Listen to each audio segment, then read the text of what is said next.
پڑھی جاتی ہے نماز کے لیے تو اس کے کلمات کا ایسا روب ہے، ادبر الشیطان، تو شیطان اس ایریے سے پشت پھیر کے بھاگتا ہے۔ حالانکہ شیطان کی طاقت کے تذکرے کچھ لوگوں نے اپنی کتابوں میں کر رکھے ہیں کہ وہ بہت زیادہ قوت رکھتا ہے، مگر اذان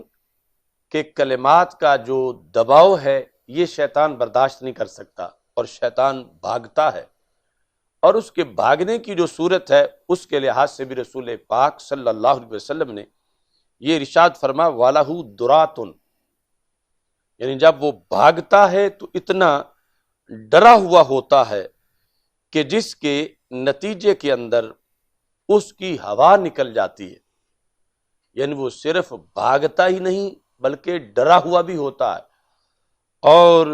ڈر کی وجہ سے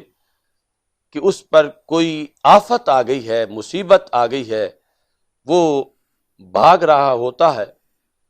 اور اس کی ہوا نکلتی ہے، دوڑتا جاتا ہے۔ جس وقت اذان کے کلمات مکمل ہوتے ہیں اقبالا، وہ پھر واپس لوٹتا ہے، حتی اذا صوب بالصلاۃ ادبرا، پھر جب تکبیر کے کلمات پڑھے جاتے ہیں تو پھر وہ بھاگتا ہے، دوڑ لگاتا ہے۔ اب یہاں یہ جو کلمات ہیں ان سے ہمیں یہ عقیدہ واضح طور پر سند صحیح سے ملا کہ جو ہمارا سب سے بڑا دشمن ہے اس سے نجات کا ایک بہت بڑا ذریعہ اذان کے کلمات ہیں، اور انسان چاہتا ہے کہ وہ اپنے دشمن کو دور رکھے، دشمن کو بھگائے، دشمن کو دھتکارے۔ تو ہماری اذان میں رب نے یہ برکت رکھی ہے کہ اس کے کلمات سے بخاری شریف کی اس حدیث سے پتہ چلا کہ شیطان پر یہ کلمات بڑے ناگوار گزرتے ہیں، کیونکہ اس میں توحید بھی ہے، رسالت بھی ہے، عمل کی دعوت بھی ہے، اور شیطان کی ساری کوشش ہے کہ معاذ اللہ لوگوں کو عقیدہ توحید سے دور رکھے،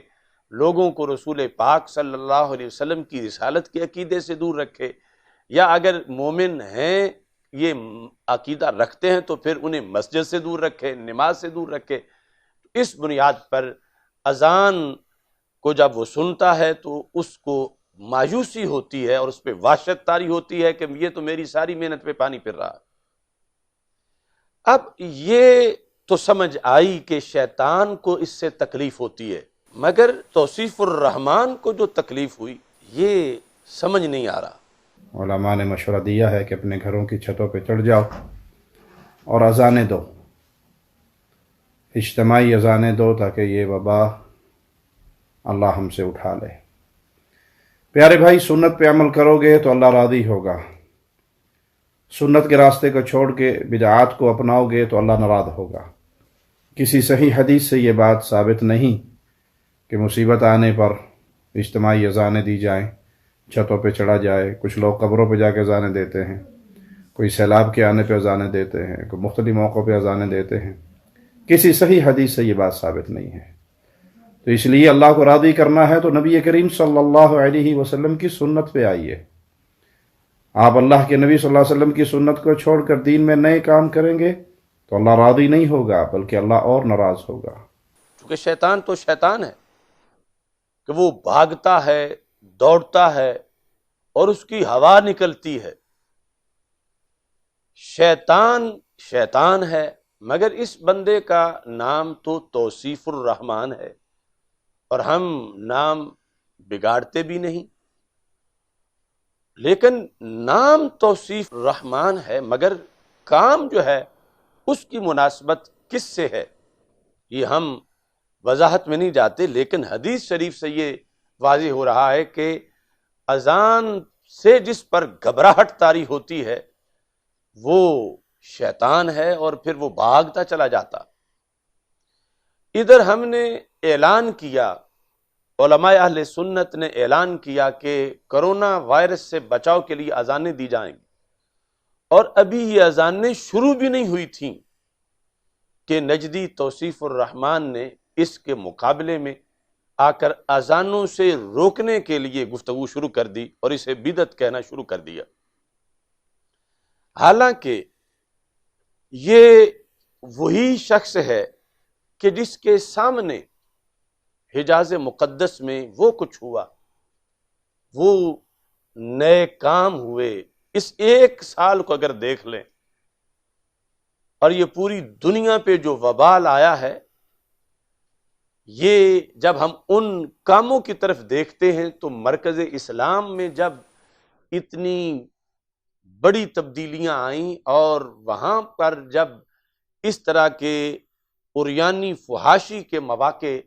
بنائے گئے تو ظاہر ہے کہ اس کا اثر پھر مرکز کے نیچے پوری اسلامی دنیا پہ بھی پڑنا تھا۔ اللہ محفوظ رکھے۔ ہم نے دیکھا کہ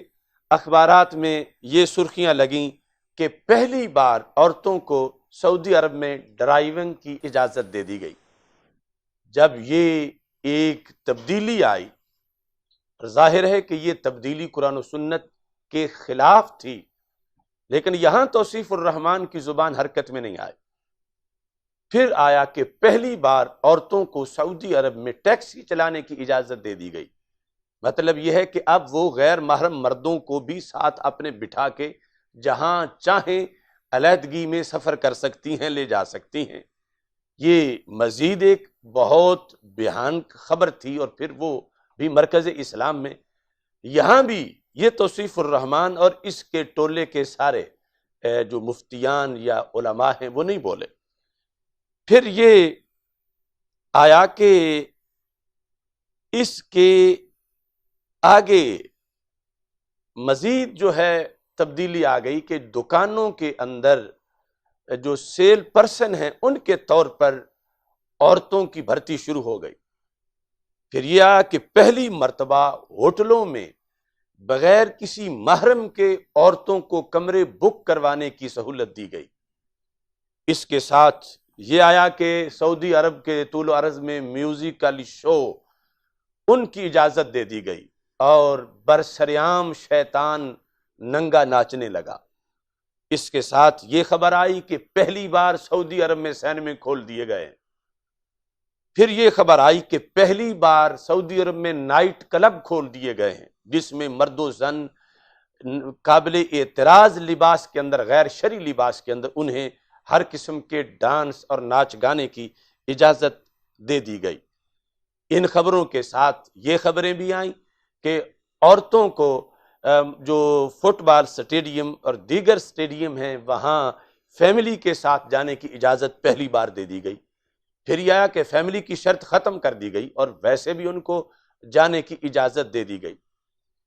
بڑے بڑے میوزیکل شو ہوئے، بلکہ گزشتہ سال مارچ میں جو کچھ ہوا جدہ میں اور ریاض میں، ایسا کبھی یورپ میں بھی نہیں ہوا۔ یعنی اتنی بے حیائی اور فحاشی اور اس قدر اللہ کے دین سے بغاوت، یہ سب کچھ ہوا، مگر یہ اذانوں پر پھڑک اٹھنے والا ملا جو ہے، یہ اس وقت اور اس کے جو بڑے گرو ہیں ان میں سے کوئی بھی نہیں بولا۔ کیا وہ ان میں سے کوئی چیز بھی بدعت کے زمرے میں نہیں آ رہی تھی؟ کیا وہ بدعت تو کیا، وہ تو خلاف شریعت، دین سے عداوت بھی تھی، بغاوت بھی تھی، مگر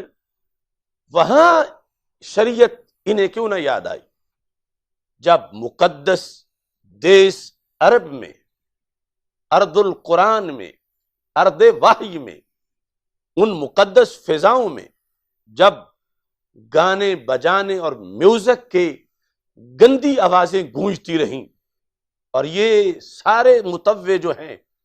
اپنے منہ توے کی طرح لے کے یہ بیٹھے رہے،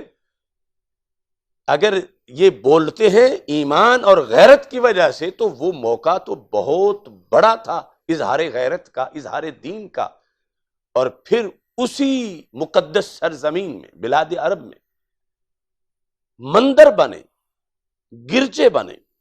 اور وہ اس تشہیر کے ساتھ اتنا بڑا گرجا، اتنا بڑا مندر پوری دنیا میں کہیں نہیں جو بلاد عرب میں وہ بنائے گئے، وہاں بھی ان کی غیرت کو آگ نہیں لگی، کوئی جوش نہیں آیا۔ اور پھر یہ بھی ہوا کہ ہزاروں مسلمانوں کا قاتل مودی جو ہے، اس کو جب میڈل پہنایا جا رہا تھا تو پھر بھی ان کی شریعت میں کوئی خلاف ورزی نہیں ہو رہی تھی، کوئی بدعت کی آواز معمولی سی اٹھتی، کوئی خلاف شریعت اقدام کے لحاظ سے نشاندہی کی جاتی، جب ٹرمپ کے آنے پر زنگ آلود تلواریں اس کے اعزاز میں لہرائی جا رہی تھیں، جب اس کی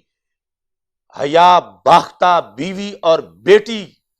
کے ساتھ مصافحے کیے جا رہے تھے برسرعام، اور وہ بھی حجاز مقدس کے جو حکمران ہیں ان کی طرف سے، جب اس کے یہودی داماد کے ساتھ بیٹھ کے مشاورت کی جا رہی تھی، کیا یہ سارے کام ہی ایسے نہیں تھے کہ ان پر بولا جاتا، ان پر آواز بلند کی جاتی، احتجاج کیا جاتا، یا شریعت کے لحاظ سے ذمہ داری پوری کرتے ہوئے اظہار کیا جاتا؟ افسوس ہے ایسے خطیبوں پر اور ایسے ملاؤں پر کہ وبا کے دور میں مسلمانوں نے اذانیں بلند کی ہیں، اللہ اکبر کہا ہے، مسلمانوں نے اشہد ان لا الہ الا اللہ اشہد ان محمد الرسول اللہ صلی اللہ علیہ وسلم یہ کلمات بلند کیے ہیں، اور ان کو وہ دورہ پڑھنے لگ گیا ہے جو ابھی میں نے بخاری کی حدیث سے پڑھا کہ وہ تو شیطان کو پڑھتا ہے، اور اگر نہیں پڑھتا تو پھر یہ بتائیں، وہ شیطان کے لحاظ سے تو سرکار کا فرمان ہے، تو ان کی کون سی رگ ملتی ہے اس کے ساتھ؟ اور اگر نہیں ملتی تو پھر کیوں ایسا ہوا؟ ادھر اتنے سیاہ کرتوت اور ادھر کلمات طیبات کا پڑھنا جو ہرگز بدعت نہیں، شریعت ہے۔ یہاں یوں بولیں جیسے کہ کسی نے توے کے اوپر گرم تیل کے اندر کوئی پکوڑا رکھا ہوا ہو، یہ حالت، اور ادھر ایسے کہ جیسے ستو پی کے سوئے ہوئے، بڑے مفتی اور چھوٹے سب۔ وجہ کیا ہے؟ مجھے تو یہ جو ان کا خاص قسم کا گیٹ اپ ہے، سر پہ رومال اور وہ بھی لال، اور جیب میں ریال، پھر انہیں ہضم کرنے کا خیال کہ کرنے ہیں حلال، اور اس میں ہی سارا سیاہ ہو گیا ہے نامہ اعمال۔ یہ وائرس جو کرونا کی شکل میں تباہی پھیلا رہا ہے وہ تو پھیلا ہی رہا ہے، مگر امت مسلمہ دیکھو تو صحیح، آخر ان کی دم کو آگ کیوں لگی؟ اذانیں تو پڑی گئی شیطان کو بھگانے کے لیے، وبا کو بھگانے کے لیے، بلا کو بھگانے کے لیے، درود و سلام پڑھا گیا شیطانوں کو بھگانے کے لیے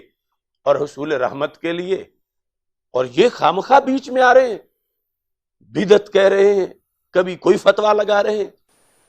کبھی کوئی تجویز دے رہا ہے کہ قنوت نازلہ پڑھنی چاہیے، تو میں کہتا ہوں قنوت نازلہ پڑھنے کی تجویز دینے والوں، قنوت نازلہ تو تب پڑھی جاتی ہے کہ جب نماز با جماعت ادا کی جاتی ہے تو با جماعت اس کا اہتمام کیا جاتا ہے، خصوصی طور پر اگرچہ بطور دعا تو ویسے بھی پڑھی جا سکتی ہے۔ تم مسجدیں بند کر چکے ہو، تم حرم شریف بند کر چکے ہو، تم مسجد نبوی شریف بند کر چکے ہو، تم پاک حجاز مقدس میں مساجد بند کر چکے ہو، اگر قنوت نازلہ کی تجویز دے سکتے ہو تو بولو تو صحیح، حرمین شریفین کے خادموں کو کہو کہ قنوت نازلہ کے لیے ہی لوگوں کو اکٹھا ہو جانے دیں اور کسی گراؤنڈ میں ہی ہو جائیں، لیکن وہاں تو پالیسی کسی اور کی چل رہی ہے۔ تم کس منہ سے قنوت نازلہ کی سنت کا ہمیں درس دے رہے ہو؟ وہاں تو فرائض ترک کیے جا رہے ہیں، اور قنوت نازلہ ہو یا اذان، یہ کلمات طیبات ہیں، اور اذان کے لحاظ سے کیوں تکلیف ہے کسی کو